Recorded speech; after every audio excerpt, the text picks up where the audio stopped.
The year is 2009.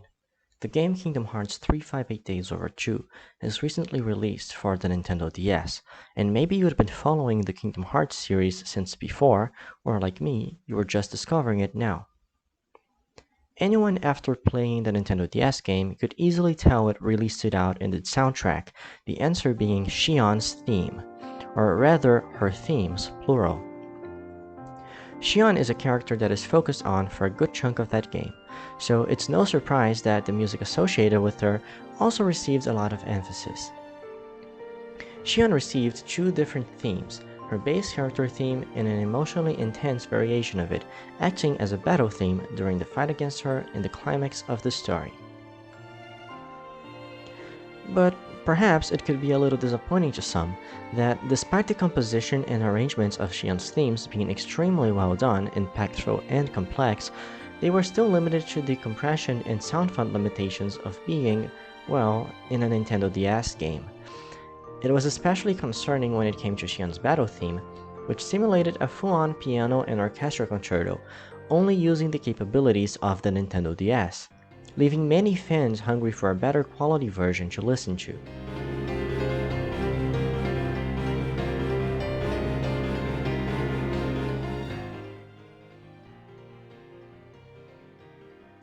And since the soundtrack, along with official titles to both pieces, was something we wouldn't be getting until 2 years later in 2011, that left a lot of time and space for fans to do what they do best: create. My name is Keynote, and I'm gonna guide us in a dive back in time, as we piece back together the memories that make up the history of the music of Xion's sadness. Before we really begin, I want to note that I will be mostly speaking of the history of fan arrangements posted on YouTube, and I can only speak of those that are still documented in the platform. Unfortunately, many arrangements and accounts associated with them no longer exist on YouTube, making it impossible for me to research them for the time being. If you've contributed with your own arrangement of Xion's theme in the past but have since deleted them and would like them documented somehow, feel free to contact me. If your arrangement is not mentioned in this video, this does not mean it wasn't important to the story I'm telling, but it's simply not viable for me to showcase every single fan version. Regardless, I hope you understand the importance of this kind of fan content in general by the end of this video. Every video present in this discussion will also be available in this playlist in the top right corner of the video. Feel free to open it in a new tab and pause this video whenever I'm talking about a specific arrangement. Just stop and listen to it in full.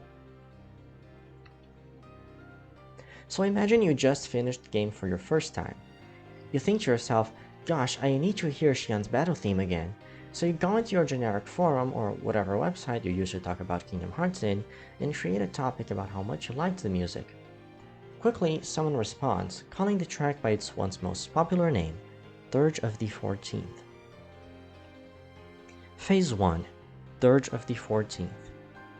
So a bit of context for you guys.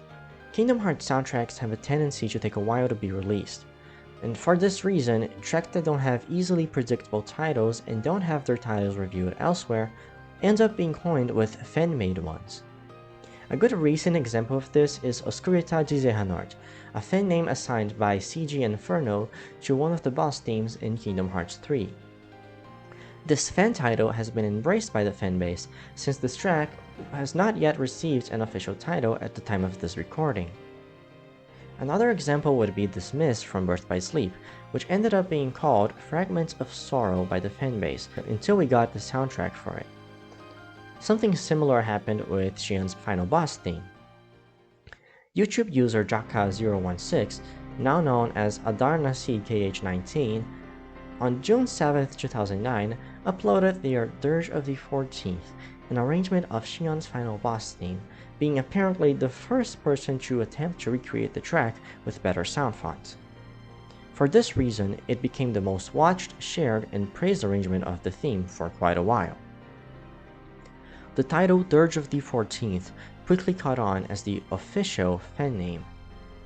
On December 21, 2009, Jaka obtained a copyright license for the arrangement and its name, to prevent unauthorized re-uploads or profits to be made with his work due to its popularity.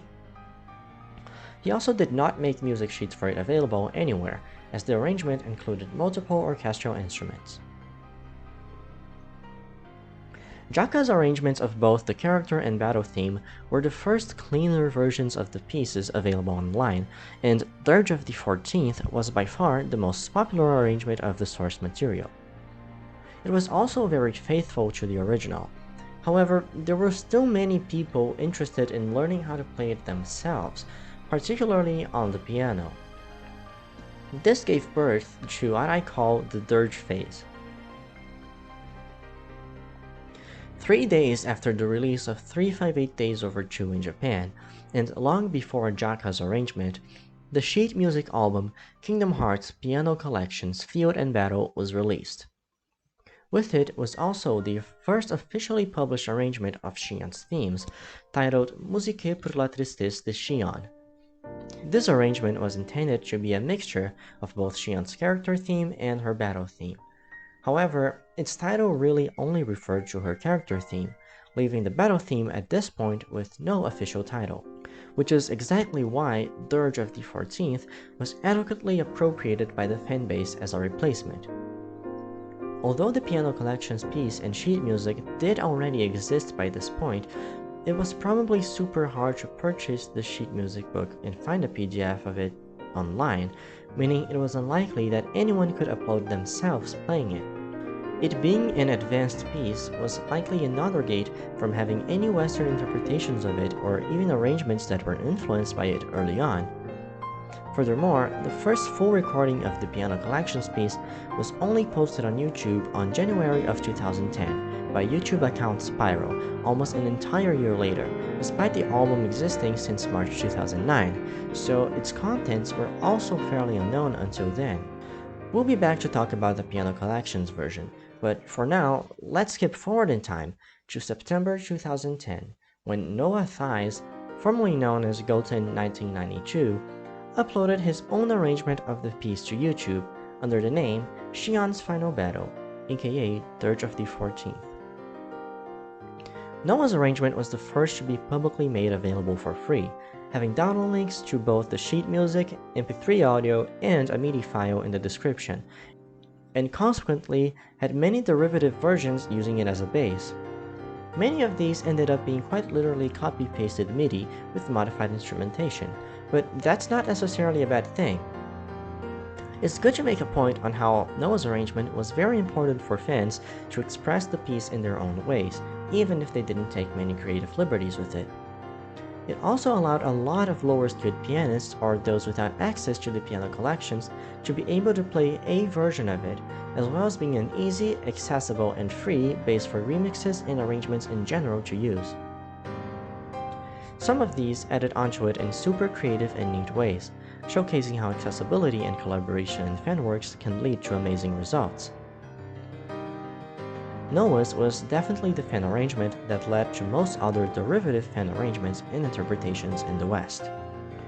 It's super neat that even though other arrangements of the battle theme were made before Noah's, the reason his became so influential is simply because he chose to share its MIDI and sheet music for free from the start.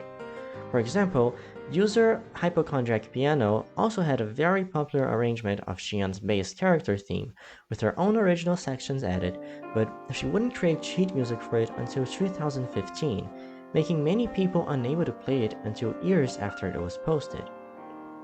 It's also important to note that some elements of Noah's arrangement seem to be influenced by Hypochondriac pianos. Having that in mind, Noah Thies' arrangement was easily then the most accessible music sheet of the piece for years to come. As he put it himself, "I know a transcription of this piece has been wanted by many people, and there are certain YouTube users that have made great arrangements but are not willing or are unable to share them with the rest of the fans, and I think that's just a little unfair or sad. So I went ahead and made my own arrangement and am glad to share it." Despite having the melody being mostly the same, Noah's arrangement introduced many unique rhythmic concepts in the arpeggiation for the left hand, being his greatest mark and the easiest characteristic to identify in other fan arrangements. For example, this version by Yokai Link utilizes a mostly unaltered version of the arrangement, but re-instrumentalized for the music box. Meanwhile, Stephen Bowles' version is a reinstrumentation of Noah's arrangement for many different synthesized instruments.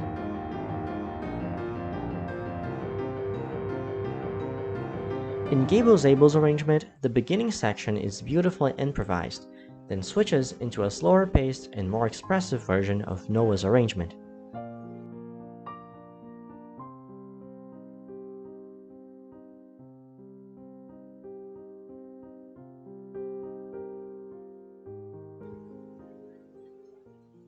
Cement City's version is an extremely creative remix that uses Noah's arrangement as a base, but adds countless amazing elements to make it stand out and be very fun to listen to.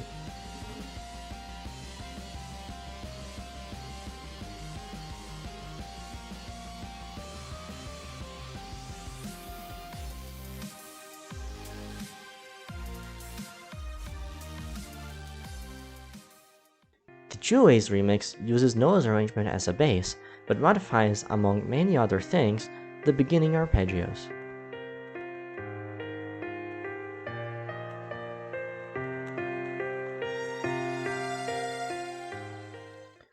Wolfheart's S-Piece is another remix, utilizing the same MIDI from Noah's arrangement with added instrument lines.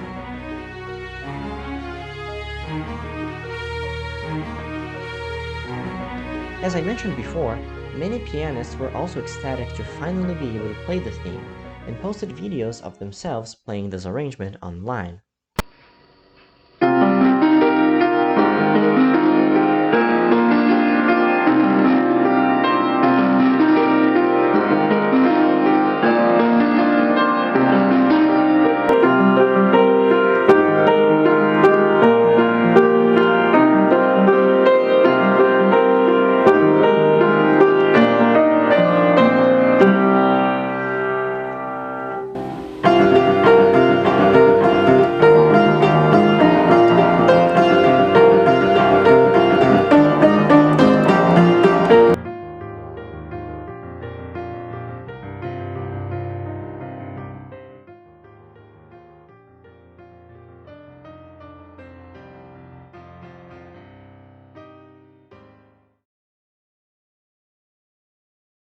Some even used it as a backing track to play a solo instrument over, like Iron Dragon Mage 97, who posted a flute cover being played over Noah's arrangement.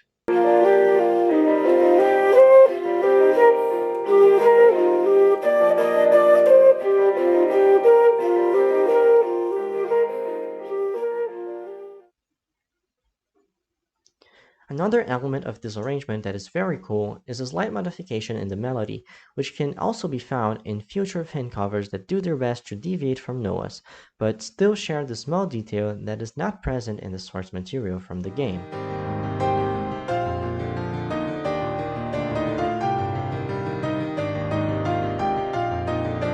For example, this passage on Anandra V's arrangement is derivative of Noah Theis's arrangement.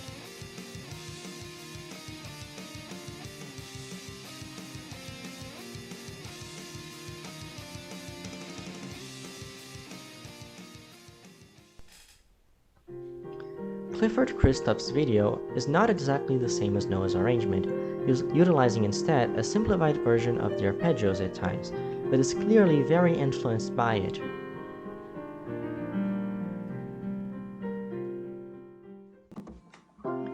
Scott Blaine's arrangement is also heavily based on Noah's, but much like Clifford's version, with different arpeggiation rhythms at the start and other alterations in its duration.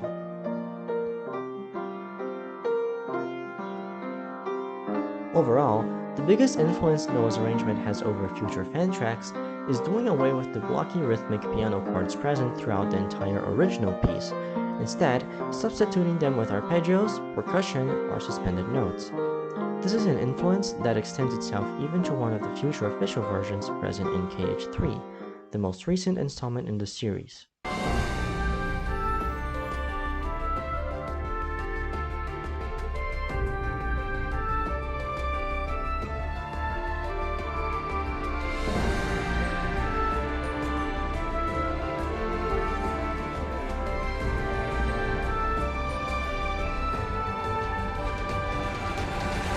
I mentioned hypochondriac piano earlier, and her arrangement also includes characteristics that can be found in other fan arrangements that came after it.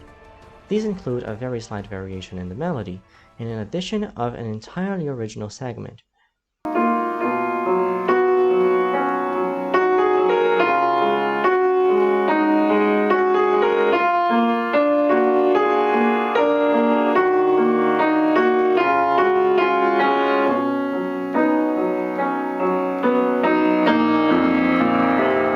Her take on the theme was later further popularized, despite already being hugely popular, by Moises Neto, who published his recording of it on Spotify after Hypochondriac made sheet music for her arrangement available in 2015.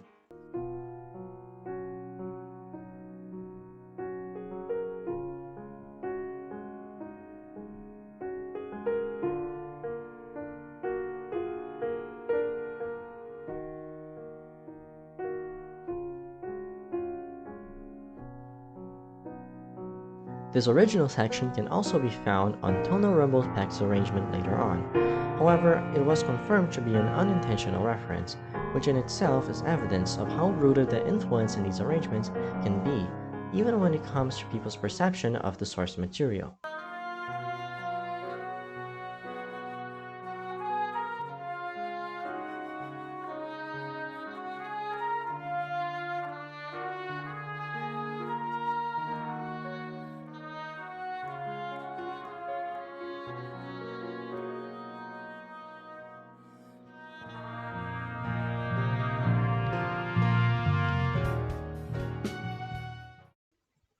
Lily Springer's version takes influence from both Hypochondriac's and Noah's arrangements, being a great example of how fan arrangements can be sewn together to creatively bring about something new.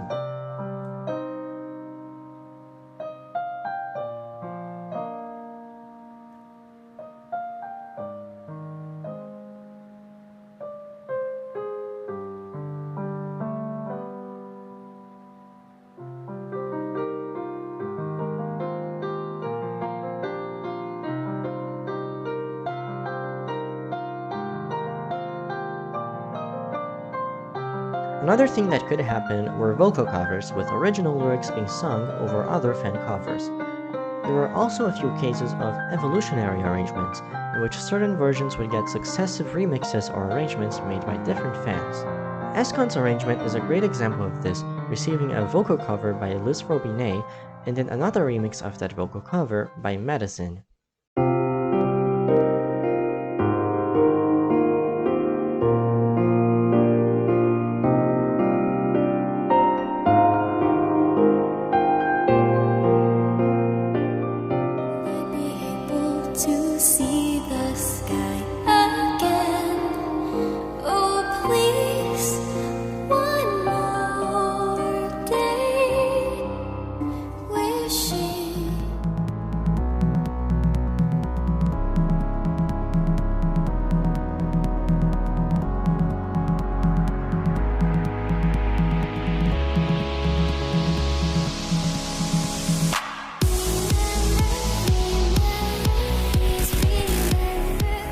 As you can see, Escon's version was altered twice by different fans, each building on top of the previous one.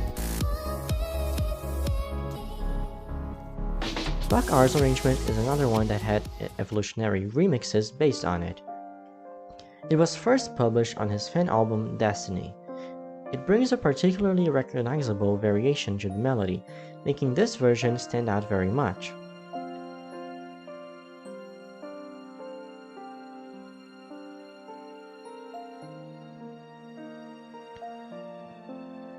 YouTube user ZZZ then slowed it down and posted it on her channel, crediting Buck R for the original music.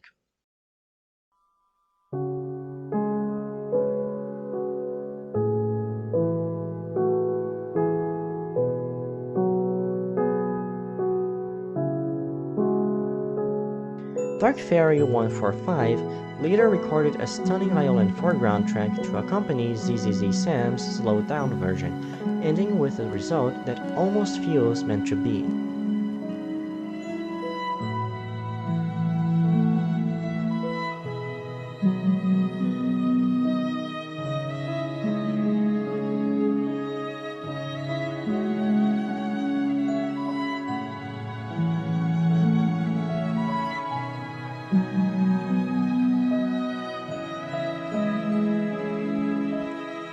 So on February 2011, the official soundtrack for 358 Days was finally released, with it revealing that the true title of Dirge of the 14th was actually Vector to the Heavens. Yoko Shimomura, the composer of the piece, revealed that she utilized the mathematical concept of vectors when composing it, so she felt that the word was necessary to the title.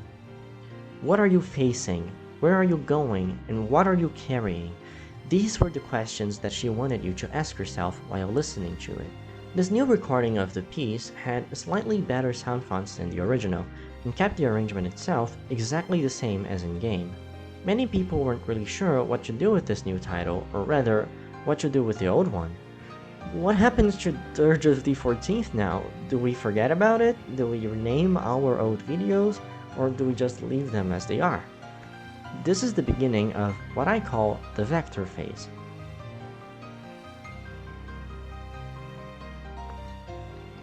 Any further uploads of this track, for, well, the sake of legitimacy, now use the track's true name, Vector to the Heavens, including uploads of the orchestrated version in the 1.5 remix cutscene movie soundtrack, 10 arrangements, and later, the arrangements in the album Memoria, Best of Yoko Shimomura, and even in the Kingdom Hearts Orchestra concerts.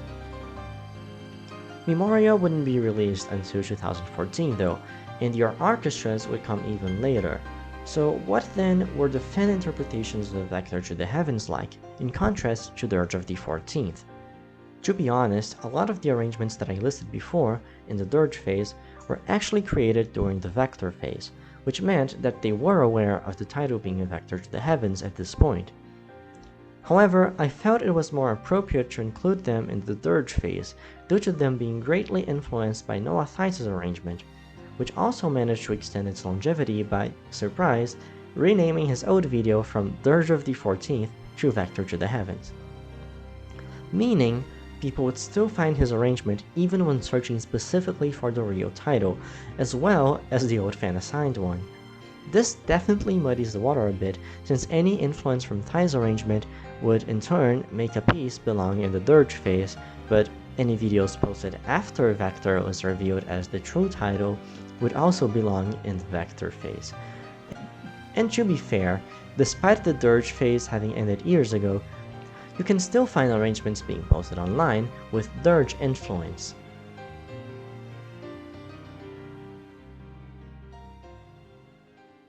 Grace P's arrangement is an example that even more recent arrangements after all these years can still be heavily influenced by Noah's version, a testament to how timeless the fruits of accessibility can be.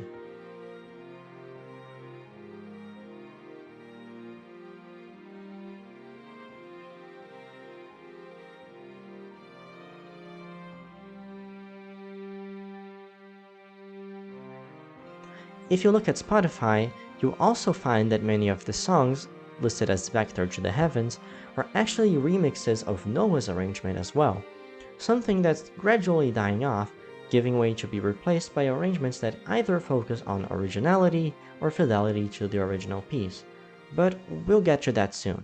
After 2010, as I mentioned before, recordings of all the piano collections arrangements were posted by YouTube user Spiral, and people were now able to either purchase the sheet music more easily or simply find a PDF of it online.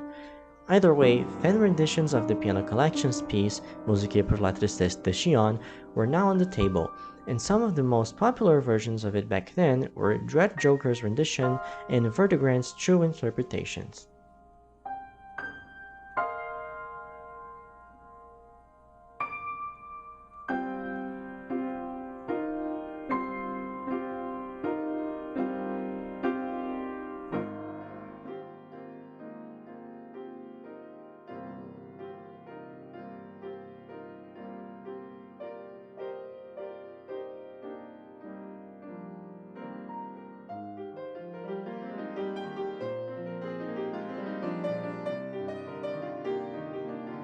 Both having come out either before or at the start of the Vector phase. Either way, piano collections renditions are an exception to the system of Dirge or Vector phases, since they all go by Xion's character theme title instead of her battle theme. But it's good to note that they really only started showing up online with the beginning of the Vector phase.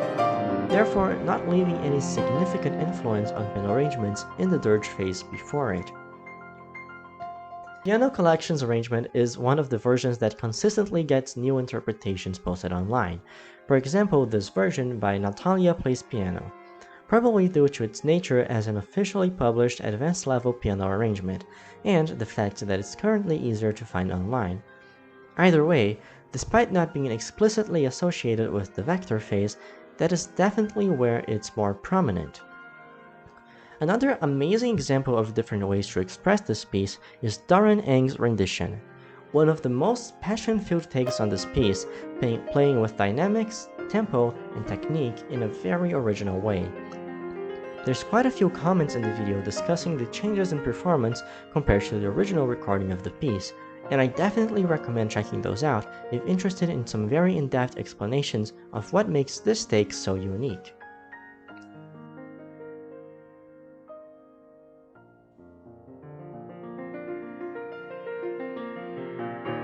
If you've been alive during the 2010s and are watching this video, chances are you've heard of Kyle Landry. He's a pretty famous YouTube pianist, to say the least, and he has arrangements of all sorts of stuff. On August 10th, 2012, Landry posted his own arrangement of Musiche per l'artista de Xion, which brought to the table something pretty new and interesting. This was the first significant fan variation on the Piano Collections piece. This arrangement is stated by him to be an improvisation of Musiche from the Piano Collections, having mostly the same structure, however with many of his own stylistic changes mixed in, complete with original sections. The harmony is mostly unchanged as well.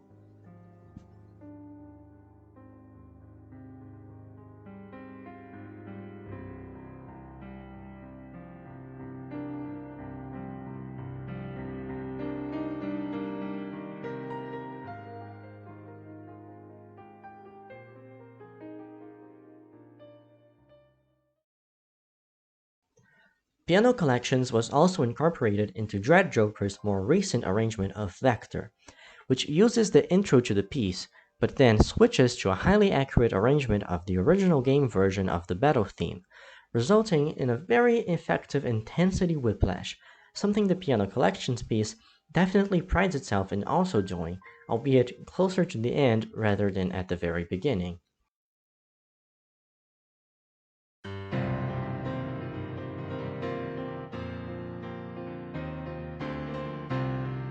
Many arrangements also came from the Memoria version, which was a masterfully orchestrated homage to Vector to the Heavens, Memoria being in an album made to celebrate Yoko Shimomura's compositions.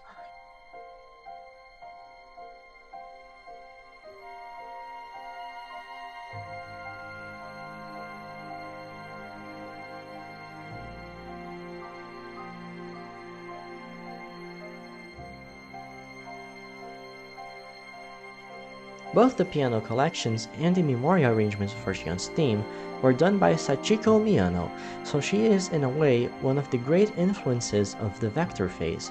Her Piano Collections arrangement was also referenced in Kingdom Hearts 3 during one of the cutscene tracks.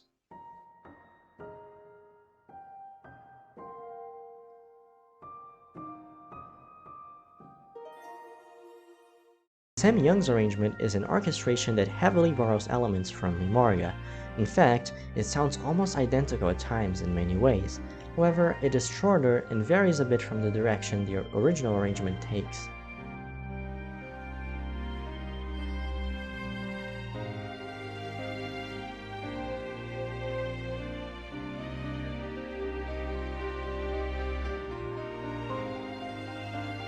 David Guthrie's is an electronic take on the same arrangement, using many of the string phrases from Memoria and utilizing them in the background, as well as including variations of other phrases in the electric guitar, with many original elements thrown in the mix.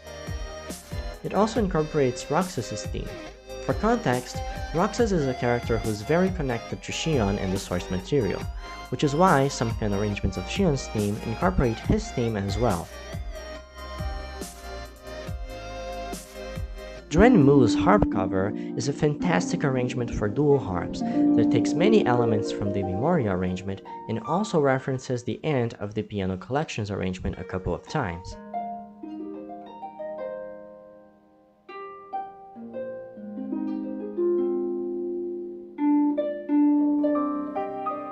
In my own arrangement, which is a string orchestra accompaniment of the piano collections piece, and therefore might count as a variation of it, I took inspiration from the Memoria arrangement for certain sections, and utilized a very subtle reference to Roxas's theme as well near the end. The Memoria arrangement is also referenced in Project the Study's Xion, which I'll talk about later on. Vector phase, authenticity and fidelity. Some of the more recent arrangements seem to attempt to be more faithful to the original. Sunmint Piano's arrangement from 2020 is very faithful to the DS version and includes a bit of inspiration from Noah's arrangement at the very end as well.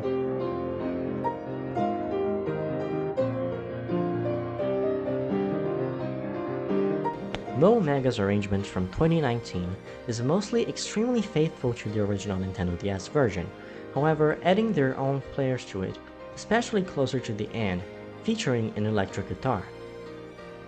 It also includes a neat little hidden reference to Roxas at the 2 minutes and 40 seconds mark.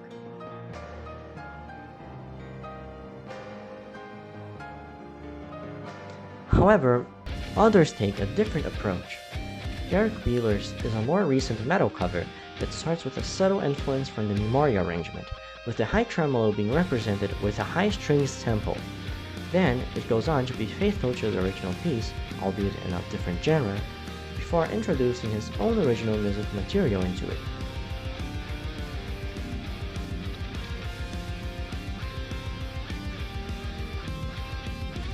Eric L's jazz cover begins with a solo piano that highly resembles derivative arrangements of Noah's version, in the sense of doing away with chords, but quickly takes the concept and shapes it into a highly original cover, complete with rhythmic alterations in the melody.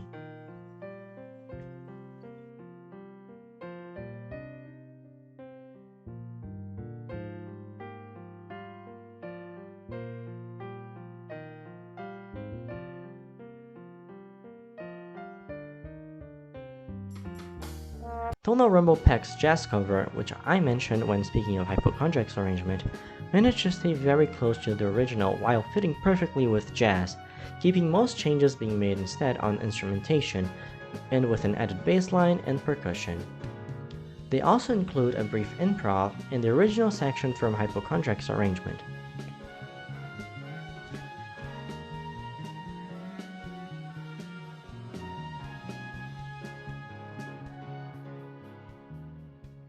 Yet another jazz cover, this time by Stephanie Urquhart Quartet, subverts some of the melodic motifs and turns the entire piece on its head, playing with the rhythm and the melody and leading to an extremely original and long arrangement.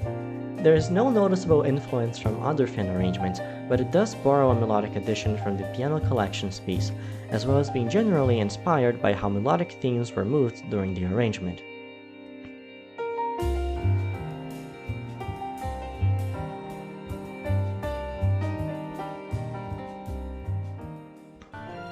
Field of Reed's arrangement is a great example of how in the vector phase there was an emphasis on highlighting the original arrangement while adding intensity and creativity to it.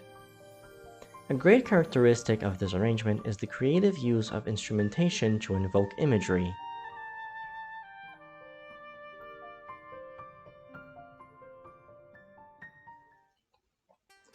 Blue Nocturne's remix is a very creative take on the arrangement, assigning many original elements and shifting some of the melodic rhythm around. They also utilize passages of Roxas's theme in the arrangement.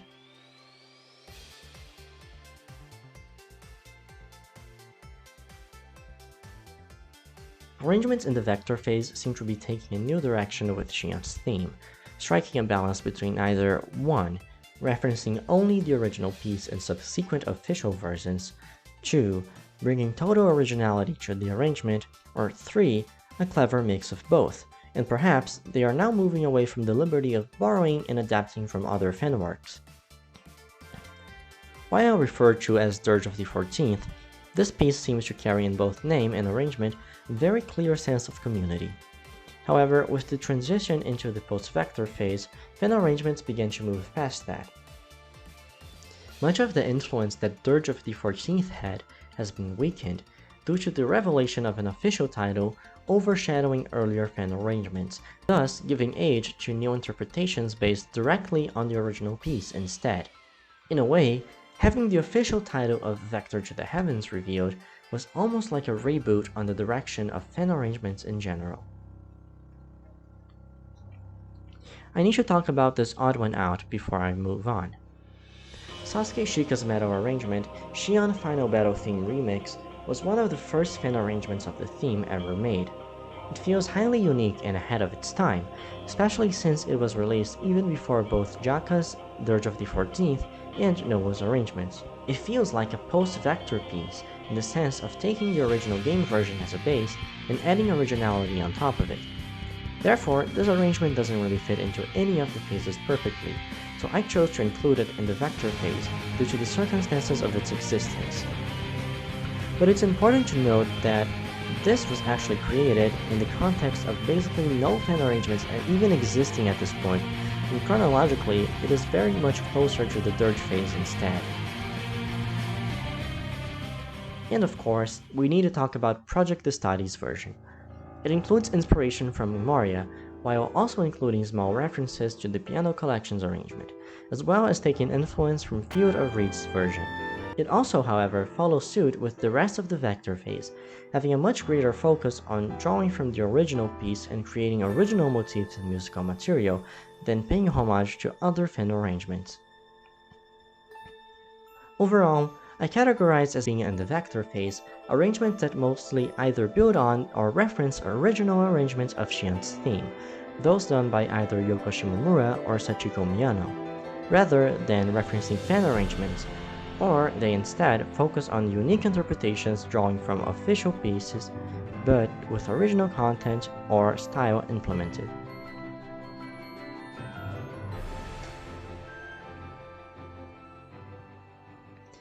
Kingdom Hearts 3.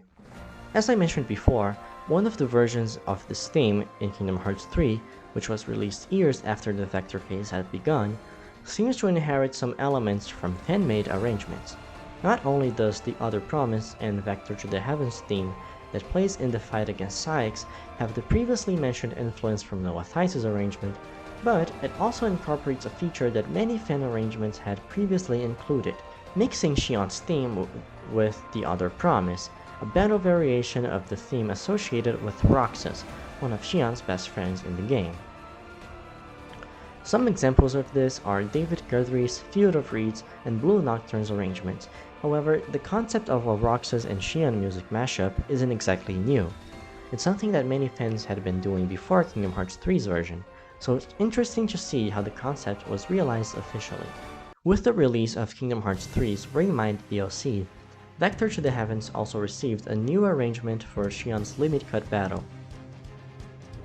Unlike any of its official predecessors, this arrangement features a radical departure from its traditional, fully orchestral instrumentation, instead incorporating an electric guitar as its main instrument, utilized in both harmony and melody, as well as drums for the percussion. This makes the track feel much more familiar to a fan-made arrangement, especially since many of the more popular covers made by fans were also rock or metal. It actually feels extremely close to belonging in the vector phase, in the sense that it brings a lot of original musical ideas into the theme.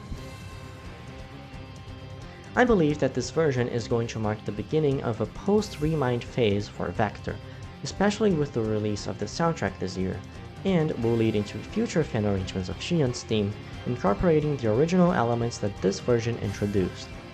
It's still too early to tell, but if this ends up being the case, then this story is actually far from over, and perhaps, if you're watching this video, you can even help shape it.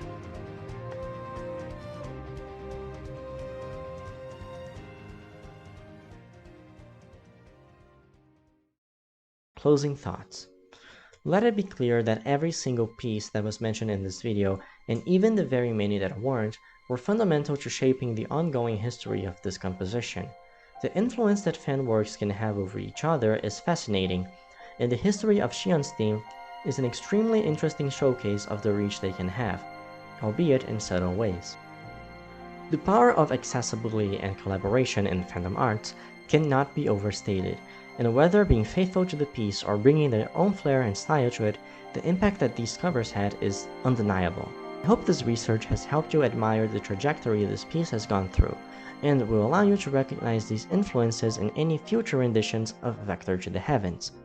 I also hope it sheds a light on how communities of fans, when passionate and hungry for more content, can band together to claim the art they love as their own, and build on it in meaningful ways, and when given more of what they want, will band together to honor it.